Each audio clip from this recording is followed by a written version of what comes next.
Bienvenidos, soy Tino Palomino, esto es Entrevistas con Tino. El día de hoy tenemos la presencia de José Ancaya, es congresista de la República por el partido político Frente Amplio. Señores, el ministro de Relaciones Exteriores, el señor Héctor Béjar, ha manifestado que el terrorismo en nuestro país lo empezó la Marina de Guerra del Perú. El ministro Aníbal Torres ha calificado esta declaración del señor Béjar como desafortunadas. Señores, el señor Héctor Béjar prácticamente al decir esas expresiones, al manifestarlas, está cambiando, está tergiversando los hechos ocurridos en nuestro país. Todos sabemos quién empezó el terrorismo en nuestro país. No fueron las Fuerzas Armadas, no fue la Marina de Guerra de Perú, fue el Partido Comunista del Perú denominado Sendero Luminoso, organización pro-maoísta. Y eso prácticamente lo ratifican todos. E incluso hasta el señor Bellido y el señor Cerrón también han deslindado con esta organización a la cual también la califican de terrorista. Entonces, señor Béjar, tiene usted que tener más cuidado con las declaraciones que brinda, sobre todo ostentando el cargo que tiene. Y el señor Pedro Castillo también tiene que pensar a quienes ha puesto en altos cargos de gobierno para que administren nuestro país. Lo que se quiere, señores, es que cada uno haga su trabajo, haga una buena gestión, buscando en resolver la crisis sanitaria y buscando resolver la crisis económica de nuestro país. Nadie le ha dado pues un voto al señor Castillo para que trate de implementar un proyecto político que las personas prácticamente en ningún momento han pensado en eso, porque todos cuando han ido a votar lo han ido con la siguiente idea: resolver la crisis económica y resolver la crisis sanitaria. E incluso en la segunda vuelta los equipos técnicos de ambos partidos que estuvieron en contienda se orientaron sobre ese tema.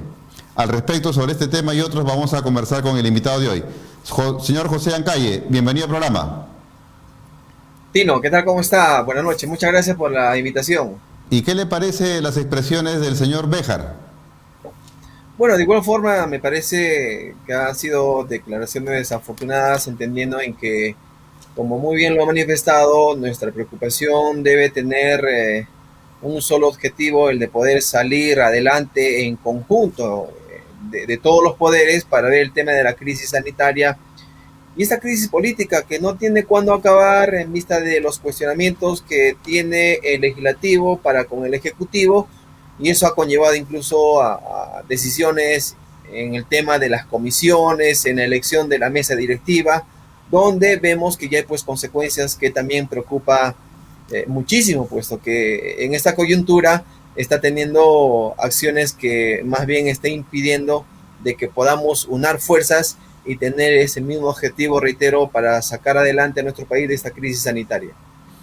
Hace poco se han allanado varias direcciones de la Policía Nacional de Perú, entre ellas la DIRCOTE. ¿La conformación del gabinete actual debilita la lucha contra el terrorismo? Eso ya lo ha desmentido la Policía Nacional del Perú, entendiendo de que son visitas que realizan anuales para el tema de la provisión de combustible, alimentos, implementos y todo aquello que debe de ser bien administrado a todas las unidades policiales, y están dentro de ese trabajo que realizan anualmente, y así es lo que nosotros también hemos leído en el pronunciamiento de la Policía Nacional del Perú. Entonces, ¿la conformación de este gabinete sí garantiza la lucha contra el terrorismo? Hablar de las garantías sobre sus acciones, creo que debemos de dar un tiempo, un espacio para que nosotros podamos calificar el trabajo que podrían hacer en las diferentes carteras y sobre todo aquello que pueda hacer daño a un Estado de Derecho, en la cual nosotros defendemos, y así lo hemos también expresado y trabajado dentro del Congreso de la República en nuestro tiempo de legislación. Entonces, ¿usted sí está de acuerdo en que se debe de continuar en la lucha contra el terrorismo? Sí, totalmente de acuerdo. ¿Qué opina, antes de eso, hemos perdido pues aproximadamente 7 millones de empleos en nuestro país. Muchos muchachos no tienen trabajo precisamente porque no hay empleo y también muchos de ellos prácticamente solventaban sus estudios en un instituto superior o en una universidad. Y como consecuencia de esa crisis que estamos viviendo en nuestro país, prácticamente ni trabajan ni estudian. Y ahora lo que se quiere es que todos aquellos jóvenes que no estudian o no trabajan se vayan al servicio militar obligatorio. ¿Qué le parece esta norma? Este anuncio que ha tenido el Ejecutivo todavía no ha sido plasmado como norma en la que se pueda ejecutar. Creo que hace una propuesta que en el camino se puede ir puliendo las propuestas de reforma, las propuestas de ley que pueda ayudar a mejorar un tanto el aspecto social que en algunas veces también hay el reclamo de parte de la población. Se puede anunciar ciertos cambios, pero estas tienen que seguir rigurosamente también las opiniones de las carteras que tienen como encargatura esas funciones y de acuerdo a ello ver la probabilidad por qué camino seguir el tema del servicio militar. De igual forma, el anuncio sobre el ingreso a las universidades. Es un proceso que tiene que ver los pros y los contras para sí más bien ratificar en atender las necesidades del pueblo y creo que ese es el camino donde se debe de estar bastante vigilantes que se pueda ejecutar no solamente del Poder Ejecutivo, sino en el ámbito legislativo. Pero a usted, ¿qué le parece? ¿Tenemos una juventud que no quiere trabajar y que no quiere estudiar? Yo creo que esto no se puede solucionar exigiendo o imponiendo que estos inmediatamente ofrezcan su servicio voluntario al ejército, sino básicamente en el tema de educación. Si construimos, si nosotros velamos por el desarrollo de una educación desde la etapa primaria, desde la etapa inicial, que es la columna vertebral de la personalidad, yo creo que ahí va a ser fundamental para que en el futuro estos jóvenes puedan optar los caminos que se les ofrece, las universidades, carreras técnicas, el servicio voluntario, que están también dentro del camino que ellos pueden avisorar como horizonte en cuanto a sus ambiciones futuras. Yo, para mí, lo básico y primordial es que en la etapa inicial el Estado debe de preocuparse por la formación de una personalidad y ayudar a que las familias más bien estén unificadas y puedan ofrecer justamente sus hijos o sus hijas a una sociedad para mejorarla y no para empeorarla. Porque qué joven en su sano juicio no quiere trabajar o estudiar, qué familia también no quiere que su hijo prospere, pero lo cierto, lo real y lo concreto es que se han perdido millones de empleos y esos chicos en estos momentos no encuentran empleo. ¿O usted piensa que ya nuestra economía se reactivó y hay empleo y la juventud no quiere trabajar? No, el tema pasa en que esta juventud, si bien es cierto, podemos tener una apreciación en que ellos tienen el discernimiento en ubicar lo bueno y lo malo, pero en la realidad hemos visto que más bien los medios de comunicación, algunos medios de comunicación, sobre todo la de las corporaciones, están malinformando a la población y eso hace de que se pueda tergiversar la opción que ellos deben de tener en cuanto a mejorar nuestra sociedad. Si estos medios de comunicación malinforman, indicando aspectos que no están dentro de lo que en realidad está sucediendo en nuestro país, entonces podemos ver que esta juventud pueda tener otras preocupaciones que no sean necesariamente en el ámbito cultural, que nos pueda permitir más bien optar por una carrera profesional, nos pueda permitir avanzar y mejorar nuestra sociedad. El partido político Perú Libre acaba de presentar un proyecto con la finalidad de regular el precio de los servicios y de los productos. Bueno, es un derecho de todos los congresistas la iniciativa legislativa y también ya dependerá del Congreso si la aprueba o no. Pero usted al respecto, ¿qué opina? Pienso que es momento de que el Estado deba de regular los precios de los alimentos cuando las empresas privadas, cuando los consorcios En este caso, si hablamos de los efectos que hemos tenido en la pandemia, es pues que Alicor está concentrando el 85% de la venta de alimentos. Entonces no podemos permitir que las empresas privadas más bien abusen y no hagan efectivo a este trabajo privado, sino que cometan incluso delitos que cundan con lucrar con la necesidad del pueblo, que es lo que hemos visto no solamente en el tema de alimentos, sino en el tema de medicinas. Creo que el Estado más bien debe de velar y que cuando hay un abuso de parte de las empresas privadas, estas deben ser reguladas y no puedan ocasionar pues lo que ahora estamos viviendo con esta alza de los alimentos y consecuencias que está trayendo por el hecho, como dicen algunos opinólogos, de esta coyuntura política, lo cual más bien se debe de recoger y se debe de tener en cuenta que que el Fondo Monetario Internacional es quien debe de equilibrar este aspecto de la suba del dólar y no quizás cuestiones de intereses privados que evidentemente podamos percibir en la actualidad. Es decir, este control de precios no sería pues siempre, sino solamente en la eventualidad de que se atente contra el bienestar general de la población, como por ejemplo en pandemia, ¿no? Un paracetamol que estaba a un sol pasó a costar 10 soles. Efectivamente, y eso lo hemos mostrado nosotros también respecto al tema del oxígeno que estaba plasmado en la ley, pero lamentablemente no se ha ejecutado y eso ha permitido que muchos hermanos peruanos hayan fallecido.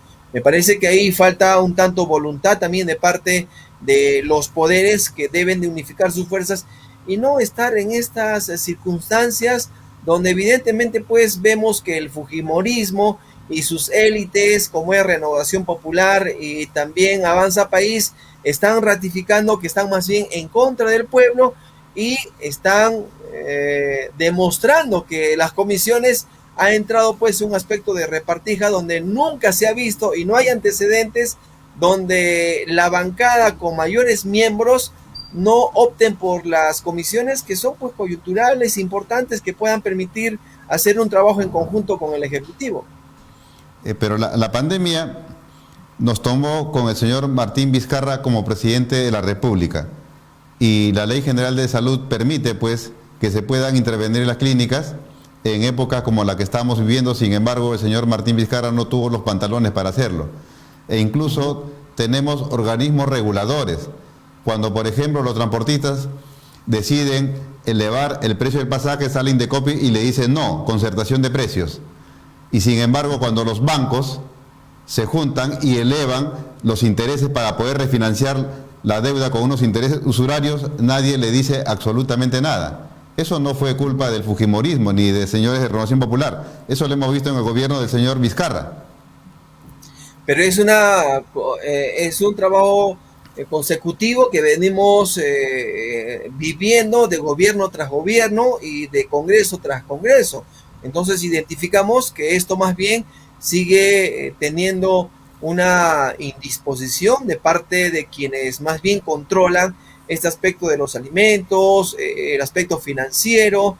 Tenemos que estas bancas han más bien abusado de ese supuesto libre mercado que más bien debe de ser controlado, como le manifestaba, y regulado por el Estado para que no veamos estos efectos negativos que más bien han perjudicado a la población y donde en vez de más bien mostrarse solidarios porque esta crisis sanitaria ha estado pues poniendo en equilibrio, en mantener nuestras vidas, ellos hayan reprogramado y hayan incrementado sus intereses, entendiendo que también nosotros propusimos de que al menos se congelen mientras pues se pueda permitir la reactivación de sus usuarios y consumidores, pero nada de eso ha ocurrido. Muy por el contrario, salieron algunos personajes disque constitucionalistas que indicaron que estas propuestas que nosotros habíamos planteado en el Congreso no eran constitucionales, no entendiendo que dentro de la Constitución y dentro de la norma también están las medidas excepcionales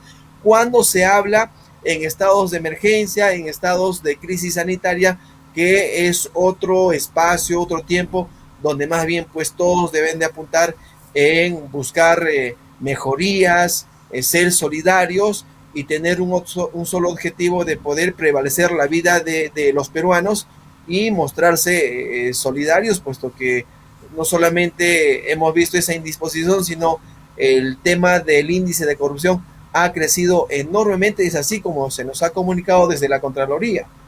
Sí, hablando de corrupción, pienso que no solamente el fujimorismo tiene culpa de todo lo que estamos pasando. Envuelto en actos de corrupción está el señor Toledo, está el señor Ollantumala, el extinto presidente Alan García, Martín Vizcarra, el señor Pedro Pablo Kuczynski. Tenemos una economía social de mercado que sí permite la intervención del Estado cuando de por medio pues está el bienestar de la población. No es una economía neoliberal, porque de acuerdo a la Constitución tenemos una economía social de mercado. Y gran responsabilidad de lo que viene pasando es de los gobernantes que hemos tenido, que como usted manifiesta han estado envueltos en actos de corrupción. Pero ¿qué hacemos cuando se propone reformas constitucionales o en todo caso el cambio de la Constitución? Quienes salen a defender enérgicamente y fuertemente son los fujimoristas, y que detrás de ellos sus élites, que también han sido miembros de este partido, es que han puesto una posición férrea y firme, que ahora en esta legislatura, que en este Congreso, incluso han promovido la constitución de comisiones para poder investigar días de gobierno del actual presidente, incluso para poder investigar el proceso eleccionario, que ellos han sido incluso sujetos de haber sido elegidos como congresistas. Esas situaciones permiten quizás tener un miramiento más fijo en cuanto a una bancada, un partido que ha traído pues bastantes conflictos en un Estado de Derecho, teniendo interpretaciones antojadizas que no se ajustan a la realidad. Pero tenemos una democracia representativa y producto de ello tenemos a Castillo pues en la presidencia de la República, y producto de esa democracia representativa tenemos los congresistas que tenemos. Si de repente el Congreso no nos gusta, pero es lo que tenemos, habrá que trabajar más con la población y abrirle los ojos. Y ahí, Tino, yo creo que los medios de comunicación juegan un papel importante. Si no, recordemos qué ha pasado en el proceso eleccionario. ¿Quiénes fueron quienes pusieron en los primeros puestos como candidatos a la presidencia? ¿Acaso no estuvo Forsyth? ¿Acaso no estuvo Aliaga? Luego le pusieron el nombre de Porky. ¿Estuvo Soto? Creo que están cumpliendo con una tarea que, si hacemos un estudio, un análisis de fondo, lo que también se buscaba es que puedan colocar congresistas en el Parlamento para que pueda tener una posición, y optando en que si ganaba o no ganaba la oponente del señor Castillo, puedan tener pues el respaldo o el rechazo, pero del Poder Legislativo. Yo creo que ahí merece un análisis, porque ellos fueron quienes pusieron en la cúspide de las encuestadoras, incluso encuestadoras que han sido pues cuestionadas en temas de los golpes de Estado de la dictadura, que ahora pues evidencia de que la población efectivamente pues se ha inclinado y ha permitido que algunos congresistas, a mi parecer, no merecieron estar en este cargo importante, y eso lo están demostrando en la actualidad, reitero, con la conformación de estas comisiones y los cuestionamientos que ellos están haciendo al Poder Ejecutivo. Pero cuando el Poder Ejecutivo va y quiere conversar y dialogar con el Congreso a través de la presidenta de la mesa directiva, al toque inmediatamente, y son los fujimoristas que dicen que hay intromisión de parte del Ejecutivo. Pero cuando ellos más bien quieren decidir o quieren obstruir las decisiones que puedan tener en los primeros días del Ejecutivo, ahí sí no hay intromisión. Eso creo que es importante, y ustedes juegan un papel importante para que la población pueda identificar esas dobles posturas que tienen cuando ostentan cargos que en verdad deberían de tener más bien un solo objetivo de sacar adelante a nuestro país. El señor Cerrón ha calificado a la izquierda peruana de liberal o izquierda de centro, y que reciben financiamiento norteamericano y que prácticamente perdieron su esencia. Obviamente que no se refiere a su partido, a Perú Libre, sino al resto. ¿Qué opina usted al respecto? Lo manifestó de acuerdo a una pregunta que se le hizo, y se le planteó algunos nombres, ¿no?, que eran invitados de los medios de comunicación, y él manifestó de que efectivamente pues mire, a mí me han invitado varios medios y reconozco, pero es mínima las intervenciones que hemos podido tener. En cambio, quienes más bien tienen una postura de ultraderecha han sido invitados constantemente en medios que tienen de cobertura nacional. Y ahí yo creo que ha nacido pues esa respuesta de algunos invitados que más bien recogen la misma postura que pueda tener la derecha y que no se identifican plenamente con una izquierda que busca pues un tanto ratifica la igualdad de oportunidades, la defensa del medio ambiente, la lucha frontal contra la corrupción, no solo de palabras, sino de hechos y de acciones que deben de ser palpables y que puedan demostrar de que en verdad pues se está poniendo en ejercicio esa ideología, ese camino que nosotros al menos lo hemos demostrado cuando hemos estado como congresistas en el Parlamento. ¿Y usted cree que la única organización de izquierda a izquierda en nuestro país sea Perú Libre? No, a ello, por eso nosotros nos referimos como Frente Amplio, hemos sido consecuentes con el trabajo que hemos realizado, pero fíjese, en toda familia, en todo grupo político, siempre hay algunas señas de algunos personajes que puedan mostrar pues algunos antecedentes o en todo caso pueden causar daño al partido. Y ahí estamos nosotros los llamados para separarlos y hacer de que más bien se pueda fortalecer como estructura partidaria y seguir ese camino que se está buscando en al menos por fin darle las esperanzas a la población en que sí se puede hacer buena política, pero teniendo como antecedente el trabajo que se ha desarrollado y no más bien mostrando denuncias u otros tipos de cuestionamientos que pueda causar dudas en la población. ¿Y qué organizaciones de izquierda reciben financiamiento norteamericano, como lo señala el señor Cerrón? Desconozco, Tino, a qué organización política se haya manifestado respecto a esa declaración. El señor Pedro Castillo manifestó que el señor Cerrón no iba a estar ni de portero en su gobierno. ¿Cree usted que el señor Cerrón tenga injerencia en el actual gobierno? Yo pienso que no, Tino. En vista de que, mire, he escuchado las declaraciones del premier, de los ministros, del mismo presidente, pero cuando escucho los medios, estas corporaciones, y sabemos que el comercio es quien tiene concentrado la mayor cantidad no solamente de prensa televisiva, sino de prensa escrita, son quienes recogen informaciones del Twitter, del Facebook, de las redes, lo cual no ayuda y no permite que más bien podamos fortalecer y quizás dar un espacio prudente para la demostración del trabajo que debe de hacer el presidente y su cartera de ministros. Pero fíjese, desde el proceso de elecciones que se ha seguido, hasta ayer, hasta hoy día, siguen los titulares malinformando a la población acerca de cuestionamientos que de alguna forma dentro del derecho están pues en procesos, están en denuncias y que más bien no habría ningún impedimento en cuanto a la legalidad y los requisitos que se debería de exigir a un funcionario para que puedan ser partícipes de este cambio que se nos ha prometido.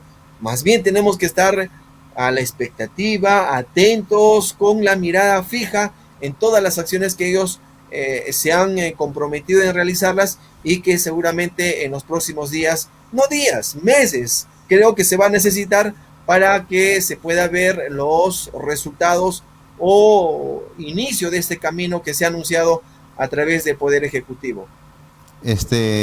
En campaña, el señor Pedro Castillo siempre defendió a Cerrón, cuando le decían que Cerrón era un corrupto porque tenía una sentencia condenatoria en ese aspecto. Él dijo, es falso, el señor Cerrón no ha sido condenado por corrupción, más bien la corrupción lo ha condenado a él. Incluso a veces criticaba al periodista y le decía, pero usted ha leído la sentencia, ¿usted sabe por qué lo han condenado? Yo me he tomado la molestia de leer la sentencia. Y en la sentencia pues se ve que el señor Cerrón, en su calidad de presidente del gobierno regional, cursó una carta para que se le pagara al consorcio para que pueda cobrar esos 850.000, a pesar de que los informes técnicos no eran favorables, y a pesar que desde su cargo no podía acusar esa carta, sino eso era del gerente general. ¿Usted piensa que la jueza que lo condenó al Cerrón es la corrupta y no él? Respecto a ello, yo no me puedo pronunciar, puesto que la decisión que se toma dentro del poder de los que se ha recogido, y que eso más bien no debería estar puesto en cuestionamiento si estamos hablando de que el presidente ha manifestado que él es quien más bien ha sido elegido y quien dirige su plan de trabajo en conjunto con los ministros. Lo externo pueden tener y se les pueden preguntar a ellos, y ayer creo que lo ha manifestado en una entrevista bastante interesante, en que también ha deslindado que pueda tener alguna participación en este momento donde el presidente es Castillo, incluso poniendo como ejemplo en que la cartera de ministros solamente hay dos quienes integrarían o serían militantes de Perú Libre, ¿no? Y viendo ese aspecto, yo creo que cosas secundarias o ajenas al Ejecutivo, más bien debemos de fortalecer nuestras fuerzas en que podamos salir adelante de esta crisis terrible, que incluso se está anunciando una tercera ola de la pandemia, y por otro lado la lucha verdadera y frontal contra la corrupción. Pienso que las expresiones de Castillo de decir que la corrupción lo ha condenado a Cerrón no fortalece la lucha contra la corrupción, sino que más bien la debilita. Lo mismo podría ser Ollantumala, lo mismo podría decir el señor o la señora Keiko Fujimori, Toledo, de decir, bueno, si cuando sean condenados, a nosotros no nos han condenado por corrupción, nos condenó la corrupción.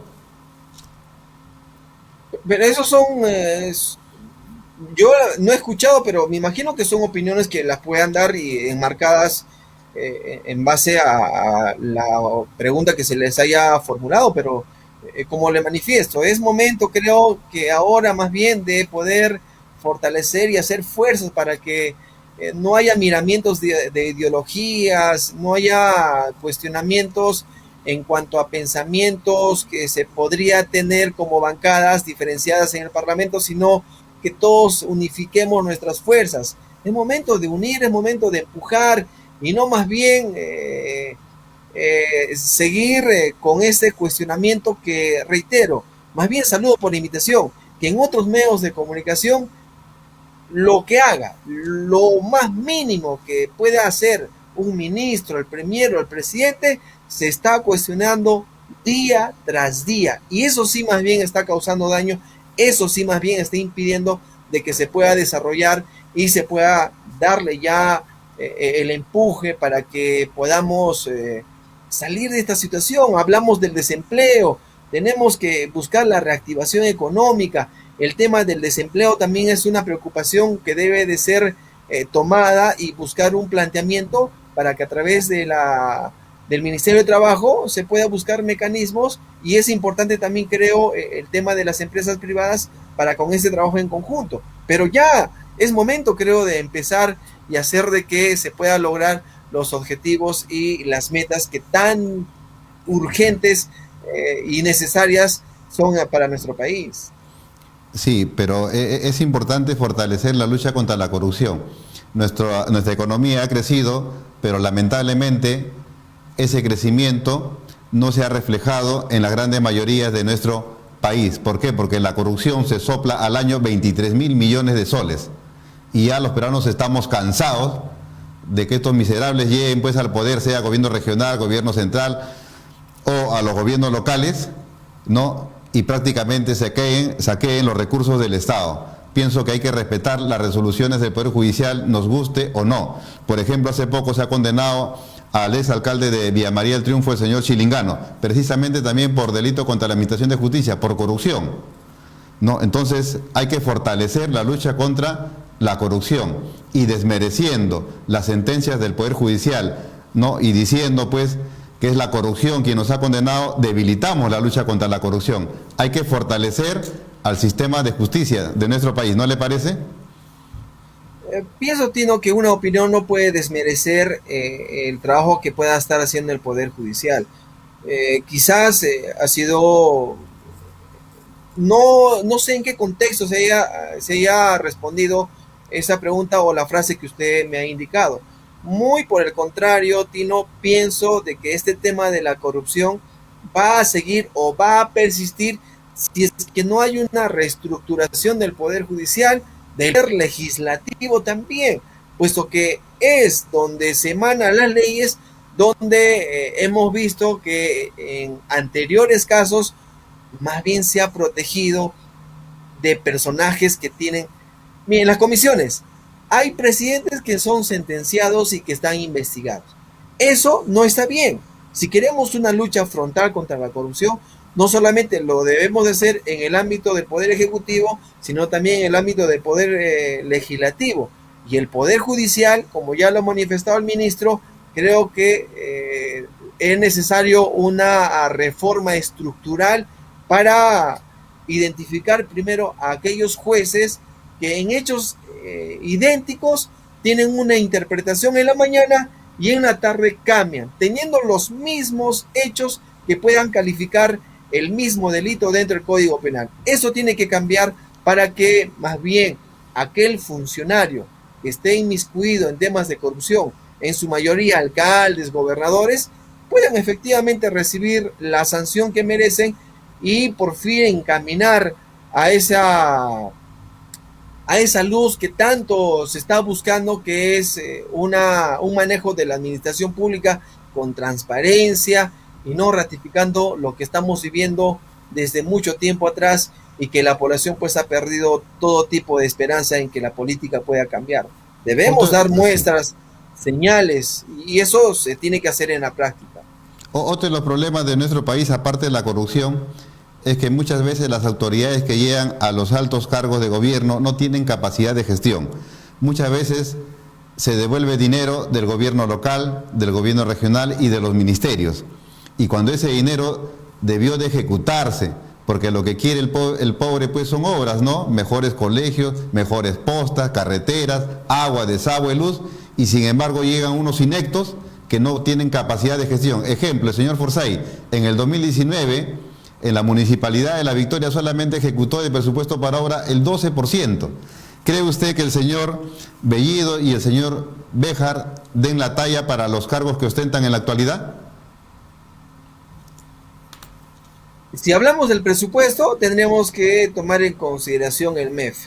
Ahí ya se realizó la propuesta en que esta debe de ser descentralizada, puesto que, mire, no quiero defender a algunos que se ha evidenciado la ineficiencia en su labor como alcaldes o gobernadores, sino que también hemos visto en la práctica que los alcaldes tienen que ir hasta la capital para que los evaluadores de expedientes ya formalizados puedan tener la partida presupuestaria y darles carta abierta para que puedan realizar las obras.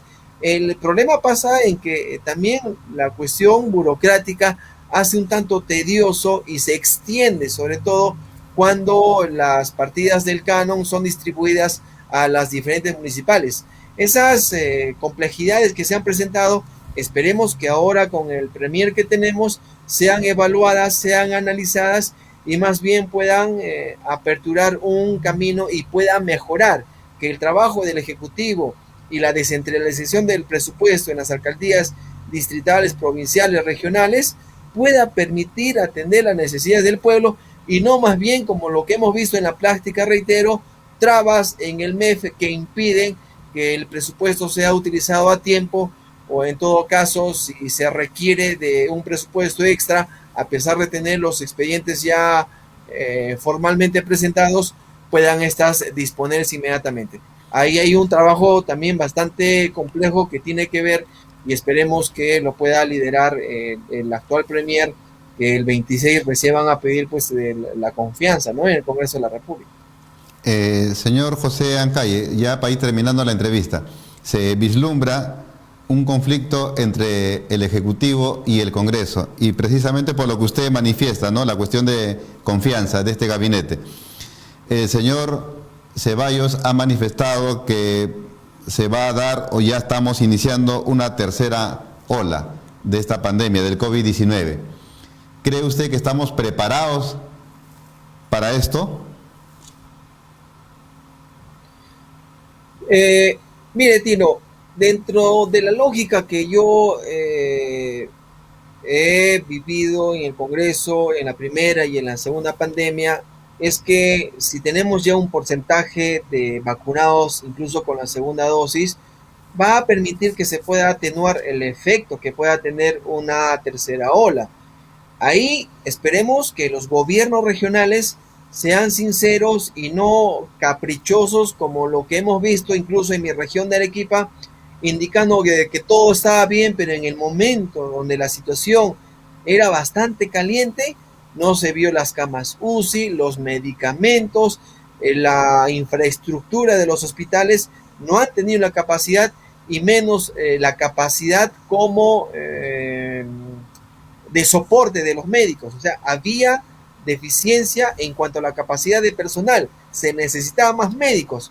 Pienso que con el sinceramiento que van a tener los gobiernos regionales y con el traslado de estas necesidades al Ejecutivo, si es que estas son de mayor envergadura, se puede manejar esta tercera ola y entendiendo que ya se ha iniciado un proceso bastante importante en cuanto a la inoculación de las vacunas a las personas adultas mayores.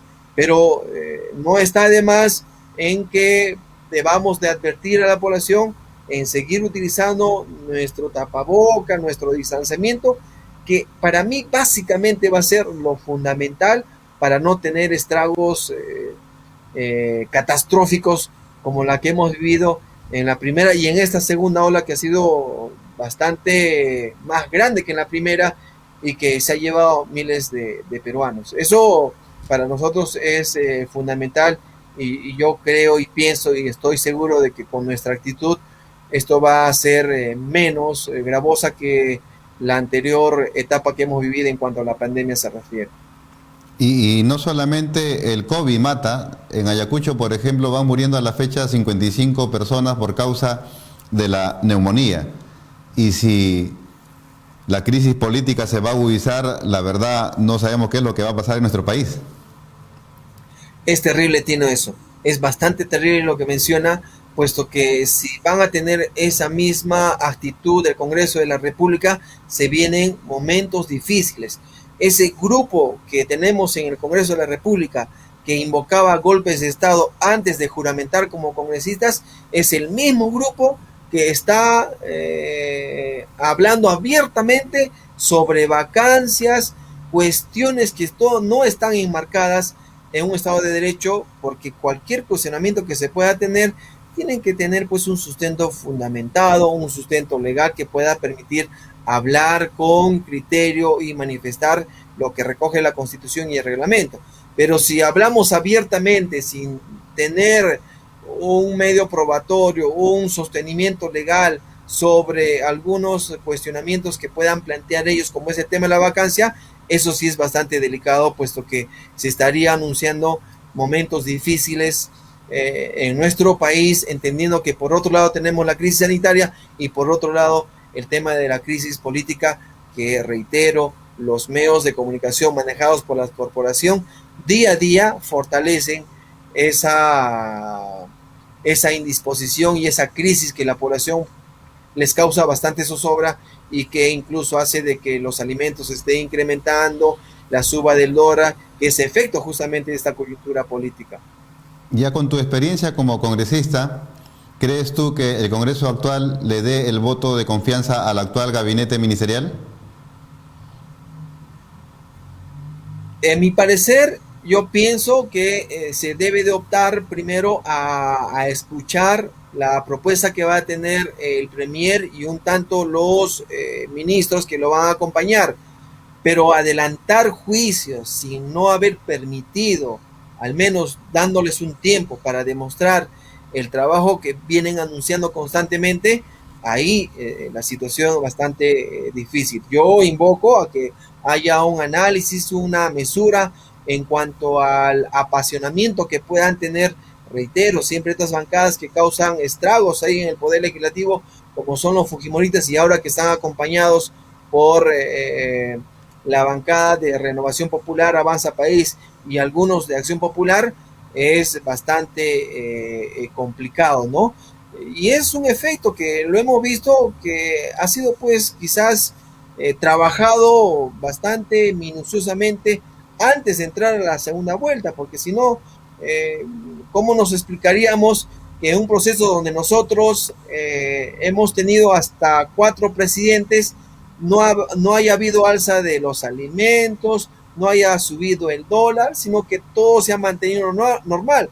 Pero cuando un personaje que es del pueblo, que es de a pie, ostenta un cargo importante y anuncia cambios que pueda afectar a quienes más bien han lucrado con la necesidad del pueblo, todo lo que se ha venido ocasionando y todo lo que se viene viviendo es pues producto de ello, ¿no? Ahí creo que también la población debe hacer un análisis y pueda tener una crítica para diferenciar lo bueno y lo malo. Esperemos que más bien ellos apunten en poder fortalecer el trabajo del Ejecutivo y brindarles un espacio para ver su trabajo que están anunciando y lo puedan ratificar y concretizar en los hechos. Luego vendrán los mecanismos de la misma Constitución y que el mismo reglamento los faculta, como son las interpelaciones a cada ministro. Bueno, José Ancalle, te agradecemos por tu participación en el programa y será pues hasta otra oportunidad. Muchas gracias. Tino, muchas gracias. Un abrazo. Señores, hemos tenido la presencia del excongresista de la República, José Ancalle, por el partido político Frente Amplio, con quien hemos tratado sobre las expresiones desafortunadas del actual ministro de Relaciones Exteriores, el señor Héctor Béjar. También hemos conversado sobre este gabinete que se va a presentar al Congreso de la República. Lo que él pide es que se le escuche y después que se escuche se tomen las decisiones que correspondan, pero ya no se deben de agudizar más la crisis política en nuestro país, porque queremos salir de la crisis sanitaria y de la crisis económica, y ahora que se viene la tercera ola, la cuestión va a ser catastrófica si es que no resolvemos los problemas políticos. Y aparte de eso, no solamente el COVID mata. En Ayacucho a la fecha van muriendo 55 personas, pero por la neumonía. Es decir, también hay otras enfermedades que también están haciendo estragos en la población de nuestro país. Hemos tratado también sobre el servicio militar para aquellos jóvenes que ni estudian ni trabajan. Y todos sabemos que en los actuales momentos, si es que no estudian y no trabajan, es como consecuencia de la crisis económica y no porque a ellos se les dé su regalada gana pues de no estudiar y no trabajar. Esta norma va a tener que ser repensada, o proyecto de norma va a tener que ser bien pensada al momento de aplicarla o aprobarla. Asimismo, también ha manifestado que el señor Cerrón no cree que tenga pues injerencia en este gobierno y que prácticamente son 2 o 3 los ministros que corresponden al partido político Perú Libre. Y acerca de lo que dijo Cerrón, de que organizaciones de izquierda reciben financiamiento de Norteamérica, no se siente aludido él ni su organización política y no sabe a qué organizaciones se refiere el señor Cerrón. Y acerca de las expresiones del señor Castillo, de que no es que a Cerrón la haya condenado por corrupción, sino que la corrupción la ha condenado, habría que ver el contexto en el cual lo dijo. Pero lo cierto, lo concreto y lo real es que esas expresiones de Castillo también fueron desafortunadas, porque hay que fortalecer el sistema de justicia para que luche contra la corrupción, que es uno de los grandes males de nuestro país. Señores, eso ha sido todo por hoy. Compartan este video a través de las redes sociales. Nos vemos el día de mañana en el mismo horario. Muchas gracias.